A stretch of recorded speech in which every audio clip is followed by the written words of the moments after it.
We've really, I hate to throw that at you, man. We've tried just about everything that you can. Personally, these are okay. These are always just our personal experiences. We've tried some of the recruiting software out there. I won't name any of the companies, but for our industry, it doesn't yield the best results. I'll just put Mhm. it that way. You find people that are skilled, but it's not right. With us, honestly, it's word of mouth. And that's really what it comes from. We've always tried to hire maybe teenagers that either bowl in a youth program, or you got to find someone that has a connection to your business. Yeah.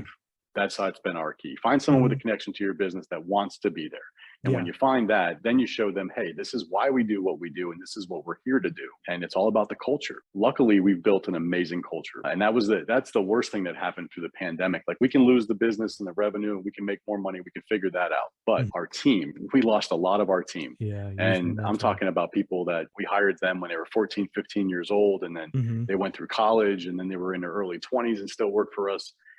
And that's knowledge and experience that you can't plug into a new hire. So Yeah. those middle managers that knew the business inside and out, they knew the way I thought, they knew the way our Mhm. management team, how we dealt with things, and you lose that. So it's a Right. big hit for the industry.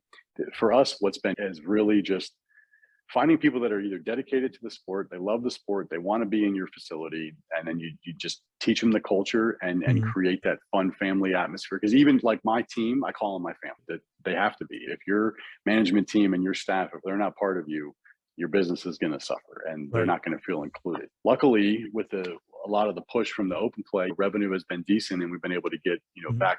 I don't want to. We're floating again. After the pandemic, we were in the red for a long time, but we're getting Yeah. out of that. So we've been able to get out in front of some of the raises, and we've been giving out raises, and we pay a little bit better than some of the other small businesses in our community. And Okay. one big thing that we just turned on last month, we just activated a 401k plan for our staff. So that's Mhm. anyone that works there. I won't go into details on the plan, Yeah. but we're always looking for ways to add incentives and just give people a reason to want to work there. I try to explain, like, look, we sell family fun. There's no reason you can't come here, get a paycheck, and have a good time at the same time. Yeah, absolutely. So And you guys have multiple centers, or that plan is just cover a single center? so we used to have multiple centers. Currently, we only have one. We're always looking to expand them. Mhm. Interesting, yeah, because usually, you see a break point at 3 centers or so is typically when they start to get that stuff. And that's like you said, that's we understand the market that we're in, and we're trying to do. Mhm. You got to, because businesses have to compete too. You know, Right. we're competing for staff and we're Mhm. competing for customers at the same time. But yeah, just knowing your demographic and doing everything you can. But Mhm. we, like I said, we do it with culture. We try and just we make it a fun environment, the place that you want to come to work.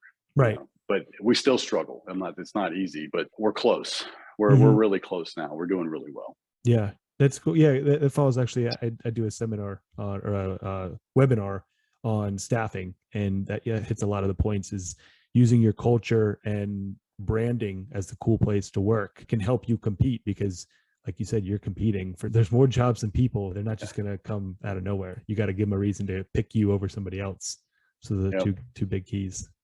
Yep, that's it. And Mhm. luckily, when we get people that buy in to what we do, they stay for Mhm. a long time. And Yeah. that's how it's working. When I look at my staff that I had pre-pandemic and the ones that I don't have now, they're off doing great things because they're amazing people, and that's what you want them to do. And I'm Right. not bitter about any of that. I love them, but just seeing the progression of those staff members, that proves that the system works. When people buy into it, it Yeah. works, and they stay for a long Mhm. time. And that's the best way to solve your staffing issue is, to have retention because that's less people that you have to hire and train and onboard and less interviews because you don't need as many people. That's, the first thing is fix the whole. Yeah, exactly. It's cheaper to. I don't want to use the saying, but Mhm. it's cheaper to keep them. Once you get them in, you don't want to have to replace them. That's Right. not good. One thing we've always tried to do is we hire for attitude, hire Mm. for character and attitude, because you can teach someone to work the front desk. You can Right. teach someone to work in the diner, but you can't teach someone how to be. You can't teach Mhm. someone how to smile. So those are the simple things that we put a lot of weight on. Is just who are Yeah. you as a person? We can teach you what you need to know. Mhm. Hey, did you like this video? Great. We make 5 of them a week. Subscribe to get more and to keep learning about what's working in the bowling industry. I'll talk to you then.